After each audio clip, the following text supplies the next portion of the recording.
Hello दोस्तों, railway group D exam pattern में बदलाव हो गया है। पहले के अकॉर्डिंग बिल्कुल भी नहीं रहा है। साथ ही डॉक्यूमेंट वेरिफिकेशन प्रक्रिया में भी बदलाव किया गया है, तो इसको भी आप अच्छे तरीके से समझ लीजिए, जिससे आप लोगों को एनटीपीसी एग्जाम की तरह दिक्कत ना हो। और जो नोटिस जारी किया गया इससे आप लोगों पर क्या इफेक्ट पड़ेगा इसके बारे में भी आप लोगों को बताएंगे। तो चलिए सबसे पहले इस नोटिस को डाउनलोड करते हैं। यह आरआरबी पटना का ऑफिशियल वेबसाइट है। यहाँ पर आप देखिएगा तो टोटल 5 पेज में यह नोटिस है। सभी पेज को आप अच्छे तरीके से देख लीजिए और आसान भाषा में समझ लीजिए, जिससे आप लोगों को बाद में दिक्कत ना हो एनटीपीसी एग्जाम की तरह। तो यहाँ पर आप देखिएगा अमेंडमेंट नंबर 3 है और इसके बाद यहाँ पर RC 01/2019 level 1 post level 1 group D का होता है। इसके बाद यहाँ पर आज के डेट का नोटिस है 24 जनवरी 2022। लेवल 2-3 12वीं लेवल पर है और लेवल 4-5-6 ग्रेजुएशन लेवल पर पोस्ट होता है। इसके बाद यहाँ पर कुछ बेसिक डिटेल्स है। 23 फरवरी 2019 को नोटिफिकेशन जारी किया गया था और इसमें समय समय पर संशोधन भी किया गया है। इसके बाद 8 दिसंबर 2021 को आरआरबी के ऑफिशियल वेबसाइट पर एग्जाम का शेड्यूल भी दिया गया था, कब से एग्जाम लेंगे। तो उस समय कहा गया था कि फरवरी, और इस नोटिस में भी फरवरी का ही जिक्र है। इसके बाद आज जो नोटिस यहाँ पर अमेंडमेंट जो जारी किया गया, अमेंडमेंट नंबर 3, और इसमें यहाँ पर संशोधन किया गया। पहला संशोधन ये है, एग्जाम शेड्यूल फॉर CBT 1 और इंट्रोडक्शन CBT 2, यानी CBT 2 के बारे में इसमें बताया गया है। तो पहले रेलवे एग्जाम में CBT 2 नहीं था। रेलवे ग्रुप डी में सिर्फ एक ही एग्जाम होता था। जो भी कैंडिडेट फॉर्म फिलअप किए, लगभग 1 करोड़ कैंडिडेट फॉर्म फिलअप किए हैं, तो सभी कैंडिडेट का एग्जाम लिया जाता था। तो इसमें लगभग 70-75 लाख कैंडिडेट एग्जाम देते थे और यहाँ पर जो भी वैकेंसी रहता था, इस बार टोटल वैकेंसी है 1 लाख। पिछली बार 60,000 वैकेंसी था, तो 3 लाख यहाँ पर फिजिकल के लिए कैंडिडेट को बुलाया गया था। तो 1 लाख टोटल यहाँ पर सीट है। 1 लाख का 5 गुना पहले रिजल्ट दिया जाता था। 5 लाख कैंडिडेट फिजिकल देते थे। इसके बाद तुरंत फिजिकल 1 से 1.5 महीने में कंप्लीट हो जाता था। इसके बाद तुरंत ज्वाइनिंग की प्रक्रिया हो जाता था। लेकिन अब क्या है कि CBT 2 लागू कर दिया गया है। तो आप देख रहे हैं कि एनटीपीसी का एग्जाम पिछले 3 साल में कंप्लीट हुआ है। 2020 में ही शुरू हुआ था, फिर 21 तक चला एग्जाम और फिर रिजल्ट में 22 आ गया। इसी तरह से ग्रुप डी में भी होगा। ग्रुप डी में अभी क्या है कि फरवरी से यहाँ पर लिया जाएगा एग्जाम। लगभग 6 महीने एग्जाम चलेगा। कैंडिडेट अधिक है, जल्दी कंप्लीट भी नहीं होगा। फिर 6 महीने के बाद इसका रिजल्ट ही दिया जाएगा CBT 1 का। फिर से CBT 2 लिया जाएगा, फिर CBT 2 का रिजल्ट दिया जाएगा, फिर फिजिकल लिया जाएगा। ये सब प्रक्रिया करते करते लगभग 2.5 से 3 साल कम से कम यहाँ पर समय लग ही जाएगा। अगर रेलवे बोर्ड चाहेगा तो 1 से 1.5 साल में कंप्लीट हो जाए। लेकिन जिस तरह से रेलवे का एग्जाम लिया जाता है, पिछला जो पैटर्न रहा है एनटीपीसी का, आप देख ही सकते हैं। नोटिफिकेशन में कहा गया था कि जून में हम एग्जाम लेंगे, लेकिन जून होते होते 2022 आ गया और अभी CBT 2 लिया जा रहा है। तो अभी यहाँ पर कंफर्म नहीं होगा भी या नहीं। तो अब फाइनली आज नोटिस भी एक जारी किया गया है कि एग्जाम लेंगे फरवरी से। अब देखिए आगे क्या होता है। और बहुत सारे कैंडिडेट प्रोटेस्ट भी कर रहे हैं, रिजल्ट को लेकर संतुष्ट नहीं है। इसके बाद यहाँ पर दिया हुआ 2 स्टेज कंप्यूटर बेस्ड टेस्ट लिया जाएगा, यानी अब संशोधित हो गया। आप लोगों को 2 एग्जाम देना पड़ेगा। और CBT 1 जो लिया जाएगा 23 फरवरी 2022 से, लगभग ये 6 महीने एग्जाम चलेगा। और यहाँ पर सेकेंड स्टेज CBT 2 के बारे में, सिलेबस इसका 10वीं पास यानी 10वीं स्टैंडर्ड का ही रहेगा। CBT 1 के जैसा ही रहेगा क्वेश्चन का लेवल। और इसमें सेम समझिए NTPC की तरह हो गया है। मेंस यहाँ पर CBT 2 यानी मेंस में टोटल 120 क्वेश्चन पूछा जाएगा, जिसमें से यहाँ पर 90 मिनट आपको समय दिया जाएगा, 1.5 घंटे का। जनरल साइंस से 30 क्वेश्चन, मैथमेटिक्स से 30 और रीजनिंग से 35 question, general awareness current affair से 25, टोटल 120 है। ये हो गया। अब आप लोगों का डाउट होगा कि CBT 1 में कैसे क्या रहेगा। तो जो पहले का चरण था उसी अकॉर्डिंग रहेगा। CBT 1 में टोटल 100 क्वेश्चन पूछा जाएगा, जिसमें से लगभग आप 65 से 70 क्वेश्चन बना लीजिएगा तो रिजल्ट हो जाएगा। अब CBT 1 में जो यहाँ पर शॉर्ट लिस्टेड किया जाएगा, पहले रूल था कि 5 गुना फिजिकल के लिए बुलाया जाता था, लेकिन यहाँ पर लिखा गया है कि 15 टाइम्स बुलाया जाएगा। अब अगर रेलवे यहाँ पर जिस तरह से NTPC में किया है कि पोस्ट वाइज अगर रिजल्ट नहीं देता है, तो बहुत अच्छी बात है कि 15 लाख कैंडिडेट यहाँ पर CBT 2 के लिए पास होंगे। अब सभी 15 लाख कैंडिडेट का क्या होगा कि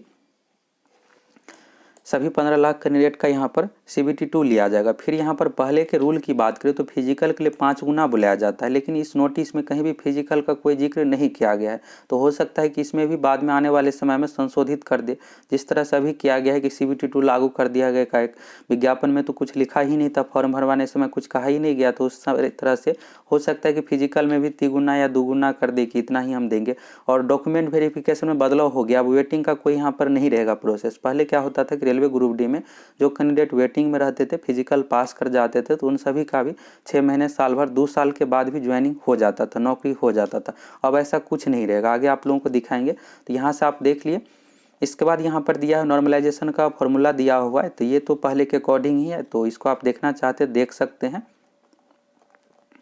अब यहाँ पर आपको अच्छे तरीके से समझना है। यहाँ पर डॉक्यूमेंट वेरिफिकेशन एंड इम्पैनलिंग कैंडिडेट, तो यानी पैनल तैयार किया जाता है, तो उससे रिलेटेड है। तो पहले के रूल की बात करें तो पहले 1.05 टाइम्स यानी 5% एक्स्ट्रा कैंडिडेट को डॉक्यूमेंट वेरिफिकेशन के लिए बुलाया जाता था। अगर 1 लाख सीट है तो 1 लाख में से 5000 कैंडिडेट को एक्स्ट्रा बुलाया जाता था। और बहुत बार ऐसा भी होता था कि पहले के अकॉर्डिंग बात करें तो जो कैंडिडेट यहाँ पर डॉक्यूमेंट वेरिफिकेशन के लिए नहीं जाते थे तो फिर से लिस्ट जारी किया जाता था जो फिजिकल पास वाले कैंडिडेट रहते थे। अब ऐसा कुछ भी नहीं होगा, यहाँ पर स्पष्ट लिखा गया है 1:1, यानी जितना ही वैकेंसी यहाँ पर दिखेगा based on the performance of candidate in CBT2 subject to their qualifying in PET। तो अगर आप PET में पास कर जाते हैं, PET यानी इसमें दौड़ होता है और साथ में 35 किलो वजन लेकर भी आप लोगों को 100 मीटर जाना है। और number of candidate to be called for document verification DV shall henceforth be equal to the number of notified vacancies, यानी टोटल 1 लाख सीट है। और जिस भी RRB में आप फॉर्म फिलअप किए वहाँ पर जितना भी, अगर आप 5000 सीट है तो मात्र 5000 कैंडिडेट को डॉक्यूमेंट वेरिफिकेशन के लिए बुलाया जाएगा। अब जो भी 5000 में से मान लीजिए 4000 जाएंगे और 1000 नहीं गए कैंडिडेट, तो NTPC में अगर या किसी दूसरे पोस्ट में सिलेक्शन हो जाता है तो ये सीट एक तरह से खाली रह जाएगा। पहले के अकॉर्डिंग नहीं रहा है कि एक्स्ट्रा यहाँ पर बुलाया जाता था, तो जो कैंडिडेट नहीं ज्वाइन करते थे तो उस खाली जगह पर अन्य कैंडिडेट का सिलेक्शन ले लिया जाता था। तो ये बदलाव हो गया यहाँ पर डॉक्यूमेंट वेरिफिकेशन के बारे में आप देख लिए। साथ ही यहाँ पर मेडिकल की प्रक्रिया के बारे में भी बदलाव किया गया। यहाँ पर आप देख लीजिए ग्रुप डी में टोटल जो है 17 तरह का पोस्ट है और इसमें मेडिकल में भी अब बदलाव हो गया। यहाँ पर देख सकते हैं B1 B2, ये आप विज्ञापन में जाकर पढ़ भी सकते हैं। B1 में कैसे क्या आप लोगों को चेक किया जाएगा, क्या सब उससे रिलेटेड यहाँ पर है। और एज का कंडीशन देखिएगा तो 18 से 33 साल एज है और पहले के अकॉर्डिंग है 10वीं पास और ITI यहाँ पर है। तो 2018 और 2019 भर्ती में ITI को हटा दिया गया था प्रोटेस्ट आंदोलन के कारण से। अब भविष्य में जो भी भर्ती दी जाएगी रेलवे की ओर से उसी समय स्पष्ट बता दिया गया था। अब 2022-23 में जो भी रेलवे की भर्ती आएगी उसमें ग्रुप डी कंपलसरी रहेगा। ग्रुप डी कंपलसरी यानी 10th वाले भी भर पाएंगे, लेकिन 5 से 10% ही ऐसे पोस्ट रहेंगे जिसमें 10वीं पास वालों के लिए सीट रहेगा। बाकी 90% सीट ITI वालों का ही रहेगा। जिस तरह से 2018 में नोटिफिकेशन जारी किया गया था तो 60,000 में से 5 से 6,000 ही सीट ऐसा था कि जो 10th पास पर था, नहीं तो लगभग सभी सीट में ITI कंपलसरी था। तो सेम उसी अकॉर्डिंग अब जो भी भर्ती दी जाएगा, अगर आप ITI नहीं किए हैं तो ज़रूर कर लीजिए। अगर आपका सपना है रेलवे में जॉब लेने का तो आपको ITI करना ही पड़ेगा। बिना ITI का सिलेक्शन नहीं के बराबर हो पाएगा, सीट बहुत ही कम रहता है। यहाँ से आप लोग देख लिया। अब यहाँ से आप लोगों पर क्या प्रभाव पड़ेगा और इससे क्या इफेक्ट होगा, तो यहाँ पर इफेक्ट बहुत ज़्यादा इफेक्ट है आप लोगों पर। इससे होगा क्या कि भर्ती प्रक्रिया लेट हो जाएगा। अभी यहाँ पर CBT1 एग्ज़ाम था तो CBT1 लगभग 6 महीने में कंप्लीट हो जाता। फिर यहाँ पर स्टूडेंट दबाव बनाते कि CBT1 का रिजल्ट जल्दी जारी कीजिए, फिजिकल के लिए रिजल्ट दिया जाता। लगभग 5 लाख कैंडिडेट को फिजिकल के लिए बुलाया जाता। अब जो भी कैंडिडेट का जॉब यहाँ पर करना रहता फिजिकल में भाग लेते, फिजिकल में पास होते, फिर मेरिट यहाँ पर तैयार करके ज्वाइनिंग करवा लिया जाता। यानी 24 के चुनाव से पहले ये सब सारी प्रक्रिया हो जाता था।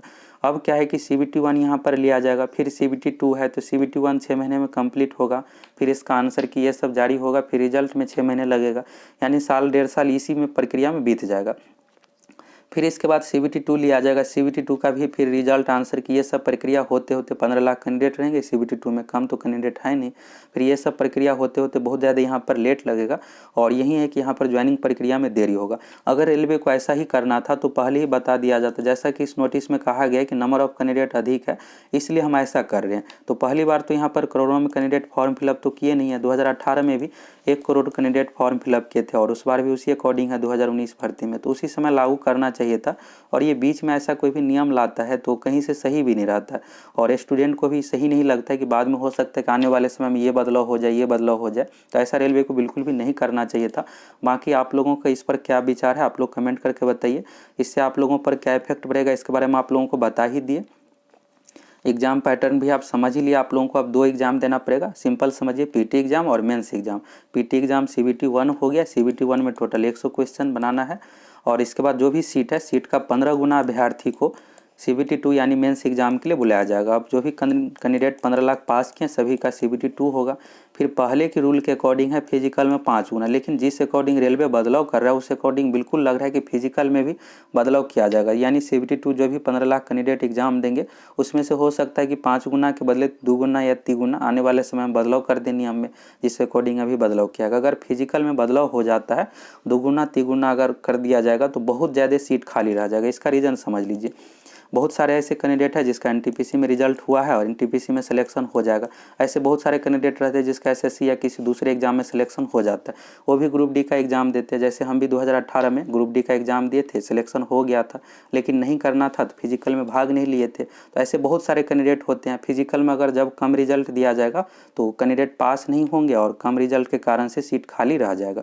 तो बाकी इस पर आप लोगों का क्या राय है, डॉक्यूमेंट वेरिफिकेशन के बारे में आप देख ही लिए और यहाँ से आप लोगों को समझ में आ ही गया